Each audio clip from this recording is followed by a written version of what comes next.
Hello friends, welcome back to Jina's kitchen corner. જય સ્વામિનારાયણ બધાને મારા. તો આજે હું તમારી જોડે એક નવી રેસીપી લઈને આવી ગઈ છું, જે તમને યુટ્યુબમાં ક્યાંય પણ જોવા નહીં મળે. તો એકવાર મારી આ રેસીપી જરૂરથી જોઈ લેજો. અને આ રેસીપી સુરેન્દ્રનગર જિલ્લાના સાયલા ગામમાં બહુ જ વધારે પડતી બનાવવામાં આવે છે અત્યારે શિયાળામાં. ત્યાં સાયલામાં તો આ રેસીપી એકદમ દેશી રીતે બનાવવામાં આવે છે, દેશી ચૂલા ઉપર, અને વાડીઓમાંના પ્રોગ્રામ થાય છે.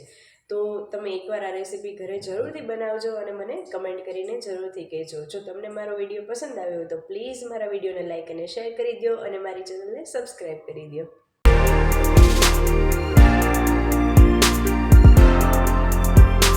તો સૌપ્રથમ આ કઢીમાં ગ્રીન વેજીટેબલનો યુઝ વધારે થાય છે, તો એના માટે મેં અહીંયા અડધો વાટકો લીલા ચણા લઈ લીધા છે, 3 થી 4 લીલા મરચાં લેવાના છે, અડધો વાટકો જેટલા વટાણા, અડધો વાટકો જેટલી તુવેર લઈ લેવાની છે, અને 1 વાટકા જેટલી લીલી મેથી અને 1 વાટકા જેટલા લીલા ધાણા અને 1 વાટકા જેટલી લીલી ડુંગળી સુધારેલી લઈ લીધી છે, 1 શક્કરિયું અને 1 મોટું રીંગણ લઈ લીધું છે. ત્યારબાદ 4 થી 5 લાલ મરચાં આપણે લઈ લેવાના છે.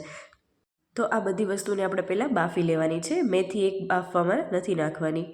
આમાં તમે તમારી પસંદના કોઈ પણ શાકભાજી પણ લઈ શકો છો. તો સૌપ્રથમ આપણે કુકરમાં ચણા અને વટાણા લઈ લઈએ, ત્યારબાદ તુવેર એડ કરી દઈએ, ત્યારબાદ શક્કરિયું એડ કરી દેવાનું છે. શક્કરિયું અને જરૂરથી નાખવાનું છે, એનાથી બહુ જ સરસ એવો ટેસ્ટ આવે છે.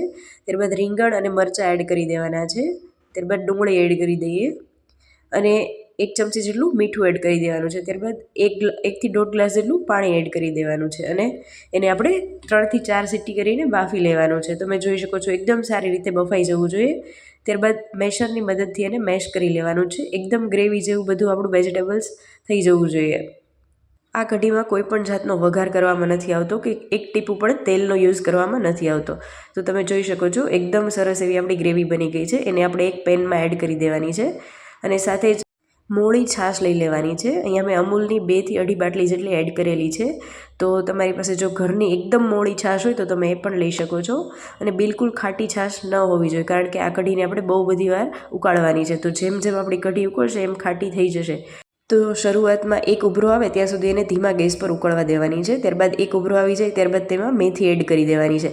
અને આ ટાઈમે જો તમારે લસણ એડ કરવું હોય તો તમે અત્યારે મેથીની સાથે સાથે લસણ પણ એડ કરી શકો છો. સાથે આપણે જે લાલ મરચાં લીધેલા હતા એ પણ ઉકળવામાં નાખી દેવાના છે, એટલે જ્યારે કઢી આપણી ઉકળશે ત્યારે જોડે જોડે એ બફાઈ જશે.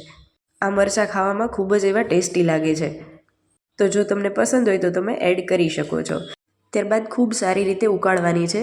તમે જેટલી છાશ એડ કરી હોય એનાથી અડધી થઈ જવી જોઈએ, ત્યારે જ આ કઢીનો સાચો ટેસ્ટ આવશે. અને એમાં પણ જો ગામડે ચૂલા પર બનાવવામાં આવે તો એની તો કંઈક વાત જ અલગ હોય છે, બહુ જ ટેસ્ટી એવી લાગે છે. તો જ્યારે એકદમ સારી રીતે આપણી કઢી ઉકળી જાય ત્યારબાદ તેમાં રોટલાનો થોડો એવો ટુકડો લઈ લેવાનો છે અને એને હાથની મદદથી આવી રીતે ક્રશ કરીને કઢીમાં એડ કરી દેવાનો છે. એનાથી આપણી કઢી એકદમ સરસ એવી જાડી થઈ જાય છે. તો બસ આવી રીતે જ એકદમ સારી રીતે એને ઉકાળી લેવાની છે. મેઇન આમાં ઉકાળવાનું જ મહત્ત્વ હોય છે. તો બસ લાસ્ટમાં આપણે લીલા ધાણા એડ કરી દેવાના છે અને ધાણા એડ કરીને 5 મિનિટ માટે એને કૂક થવા દેવાનું છે. ત્યારબાદ ગેસની ફ્લેમ બંધ કરી દેવાની છે. તો બસ તૈયાર છે આપણી આ એકદમ ટેસ્ટી એવી, અને એકવાર જો ખાઈ લેશો તો એનો સ્વાદ તમને મોઢામાં હંમેશા માટે રહી જશે એવી આ કઢી. અને આમાં મેં મીઠું ગ્રેવીમાં જ એડ કરી દીધું હતું, એટલે મેં છાશમાં એડ નથી કરેલું. તો બસ શિયાળાની ઠંડી માટે તૈયાર છે આપણી આ એકદમ દેશી એવી ડીશ. વેજીટેબલ કઢી છે, સાથે ચોળેલો રોટલો, લીલી ડુંગળી, મરચું અને papad. Thank you for watching.